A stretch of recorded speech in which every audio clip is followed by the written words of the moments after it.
Hello everyone and welcome back to another video from Apps Academy. In this video, I'm going to show you how to sign up and create a new account on Mailchimp. So let's get started right away. First of all, open up the Mailchimp application on your device, and once it is opened up, you will see the sign up as well as login button. In order to create a new account, tap on sign up free and you will be asked to enter your email address, your username and your password. Just type in your email address that you wish to use within the email address box and then type in your preferred username.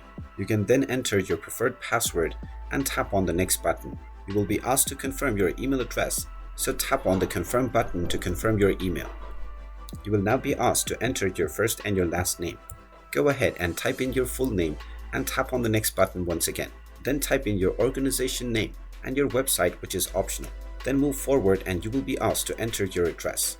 After entering your address and your zip code, tap on the next button and you will be asked to enter your phone number as well. After entering your phone number and proceeding forward, you will receive a verification code within your phone.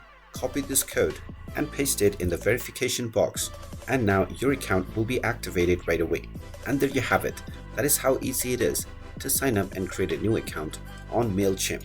If you find this video helpful, make sure you hit that like button and subscribe to our channel if you haven't done so already. Also ring that notification bell to never miss another update from us. Thank you for watching and I will see you again in the next video.